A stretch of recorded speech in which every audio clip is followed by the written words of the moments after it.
Alors, rebonjour les amis des couteaux, ici c'est Jean qui vous parle une fois de plus du Québec pour la chaîne du Maître des couteaux. Alors cette semaine, on fait le désassemblage du très beau Kansept Kratos que vous voyez ici. Donc un très un grand couteau, là, le Kratos, c'est un couteau de très bonne taille. Alors c'est un design de Ostap L. Vous le voyez ici à côté là, du Kaiser Escort. Vous voyez que c'est pas mal plus gros qu'un Escort. Pourtant, l'Escort, c'est un couteau pleine grandeur. Alors, je vous fais une petite révision, comme j'ai l'habitude de faire sur les anciennes vidéos qui avaient une qualité sonore, qui laissait à désirer. Alors, rapidement, le Kansept Kratos, c'est un couteau de 8,06 pouces ou 20,47 cm. 3,79 pouces de lame, 9,6 cm. Et vous pouvez voir que c'est une lame disons, à deux tranchants, là, deux niveaux de tranchants.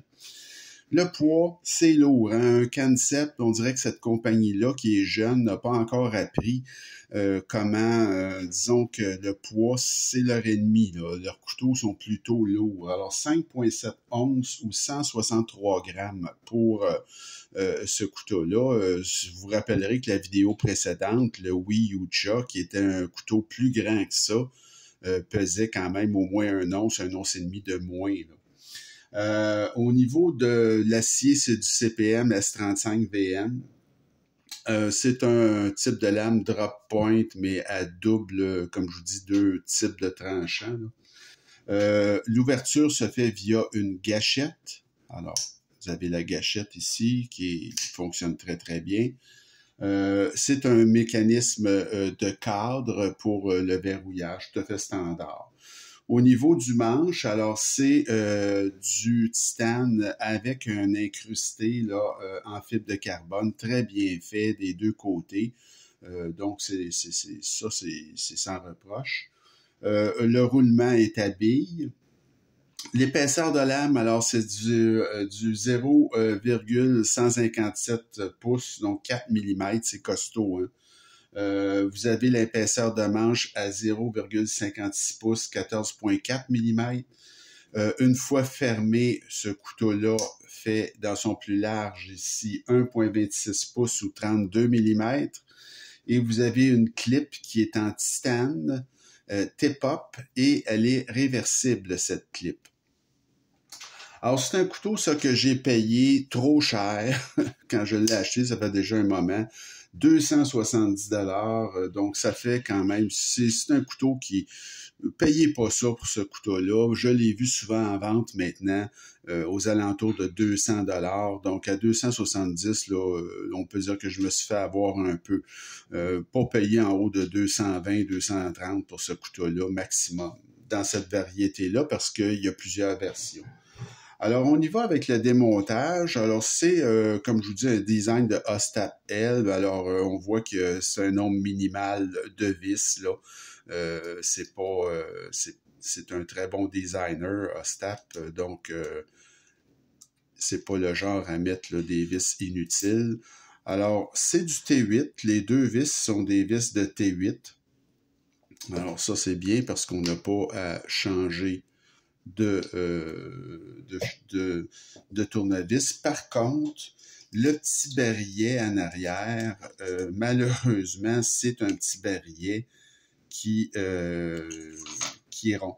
Alors, ça va me prendre un autre tournevis parce que ça, c'est malheureux, là, mais je veux dire, ça arrive parfois. Alors, ça tourne dans le vide, comme on dit. Alors, ce qu'il faut faire dans ce temps-là, c'est on prend un autre tournevis, puis on vient, comme on dit, à côté, en arrière, parce que, écoutez, c'est comme ça.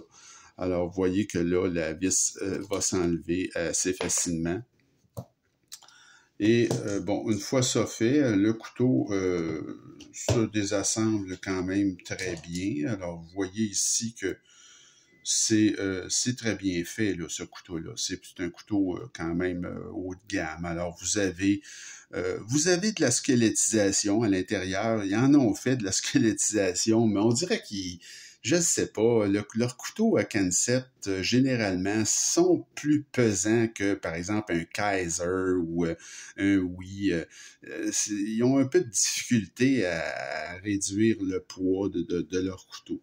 Vous avez un très, très gros montant en arrière là, pour stabiliser les choses.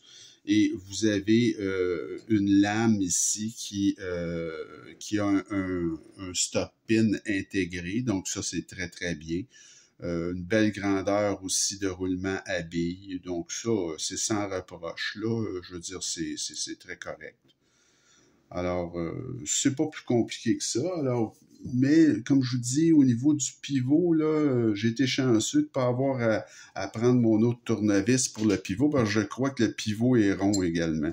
Donc ça, c'est pas souhaitable là, dans ce genre de couteau. Là. Comme vous pouvez voir, là, tout est parfaitement propre. Alors, j'ai pas à mettre de l'huile ou quoi que ce soit. Là. Alors, vous voyez ici la petite pièce dont je vous parlais, là, qui est parfaitement ronde. Alors, c'est ça. Alors, moi, écoutez, je sais pas, là, je trouve que c'est un petit peu, là, c'est un manque, ça.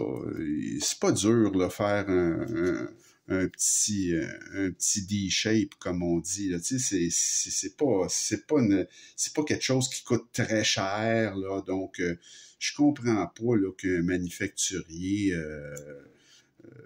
de couteaux pourtant là, haut de gamme oublie ce genre de détails qui force le propriétaire à avoir deux tournevis. Tu sais, des fois, là, vous êtes pris, vous n'avez juste un, vous n'avez pas amené votre deuxième tournevis, ben, vous ne pouvez pas défaire votre couteau. Tu sais, je sais pas. Il me semble que c'est quelque chose que il devrait là, porter une petite attention. Comme je vous dis, les coûts, il n'y a pas vraiment de coûts associés à faire des pièces qui possèdent un cran d'arrêt. C'est pas quelque chose qui ajoute au coût de fabrication. Là. Alors, c'est un oubli, tout simplement. Je sais pas. C'est pas quelque chose qui a été pris en ligne de compte et qui, selon moi, aurait dû. Alors, c'est pas grave, là, en soi, là, c'est pas quelque chose qui dit, ben, achetez pas le couteau à cause de ça, non. Mais, dans un couteau haut de gamme, on s'attend à ce que ces petits irritants-là, ben, que le manufacturier ait pensé à ça, tu sais, Alors, ça c'est pas assez serré.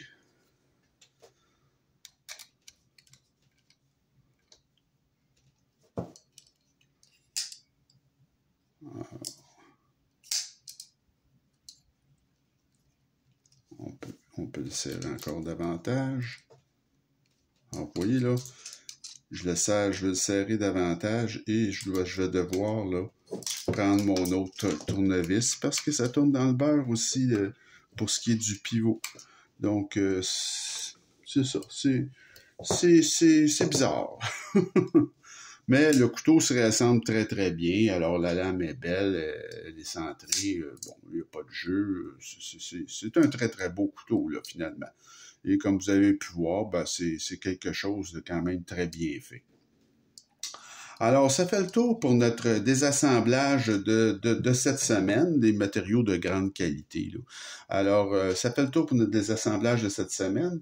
La semaine prochaine, je vais continuer des vidéos de désassemblage avec un très, très joli petit couteau, mais il est tout petit, celui-là.